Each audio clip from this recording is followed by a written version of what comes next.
What a lovely day. Oh, hey, Farmer Phil. Say, why looking so socky? Gabe, I've had a terrible day so far. When I woke up, there's a huge dust cloud surrounding my house. And when it cleared, I went into my yard, and all of my soil was all dried up. Oh, it's just terrible. I wonder how this happened. Well, I can see many ways that led this to happen. Your soil is really vulnerable to erosion, man. Well, that's the craziest thing I've heard since a baby monkey rode a pig. You think this is my fault? Well, yeah. You leave all of your soil bare right after a harvest. Yeah, that's right. I pick up all the crops in the yards every week. So what's the problem? That is the problem. The plants that you grow help control the winds and water that enters the soil. And the roots keep the soil together and fertile. And when you harvest the fields, you take out the plants, letting all the wind and water erode the soil. Well, I guess you're right. But at least it happened to me and nobody else. Oh, this actually was a big problem for farmers back in the day. You aren't alone. These dust clouds consumed America in storms in the 1930s. It was called the Dust Bowl. Wow!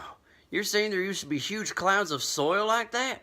Did some houses get destroyed or something? It was actually much bigger than you think. Here, follow me to the time machine. Oh, okay.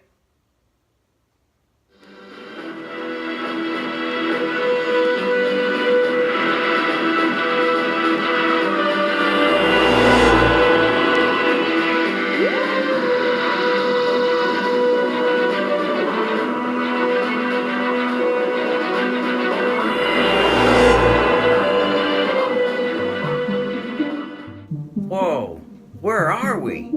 Don't you mean, when are we? Ha ha ha, very funny. Alright, when are we?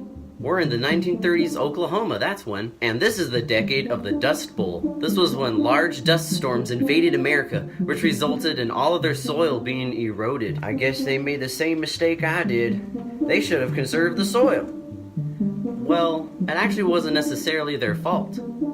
This was during the Great Depression, so food supplies were low, meaning farmers had to take out every crop in their yards just to break even and feed themselves. Plus, Oklahoma and other states were going through a massive drought, so they didn't really have a lot of water to feed the crops and soil. That's the reason why they didn't conserve soil, because quite frankly, they couldn't. They just didn't have the assets available to do it. These dust storms really did take a toll on the citizens. Yeah, bummer. Hey, you hear that? Everybody, get out of the roads quick! There's a dust storm coming! Dust storm! Quickly, get in the house!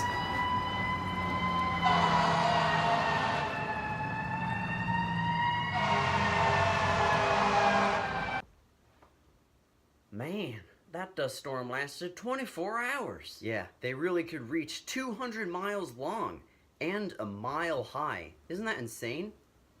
Hey, well, at least your house stayed in one piece. Some of these houses are completely demolished. We lose 1 million houses each year. Oh man, if only there was some way we can fix this problem. Well, I'm from the future, and this is also an educational video, so I have the answers to everything. Here are 2 ways that dust storms could be prevented in the future. Now you need to conserve the soil, so one of these storms don't happen again. The first way you can conserve soil is to take away any of the lands that are unsuited for agriculture out of crop production and turn them into pastures and forests. The second way you can conserve soil is to change your farming practices altogether.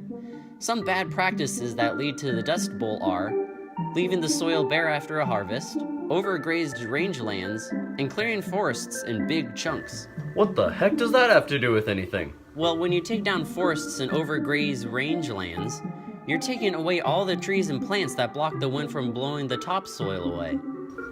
So then what do we do? I suggest you plant your crops in patterns. One pattern you can use is called intercropping. Intercropping is the planting of different crops in mixed arrangements. Intercropping helps slow erosion by providing more plant cover than a single crop does. Intercropping also reduces the field's vulnerability to insects and diseases. You can also use shelter beds.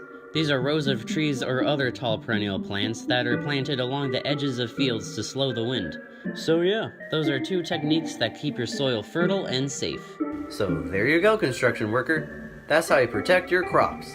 Thanks so much, guys, for telling me all this information. I'll make sure the farmers know about this ASAP. Well, Farmer Phil, looks like our work here is done. Well, we better get back to the time machine. I want to be home for dinner.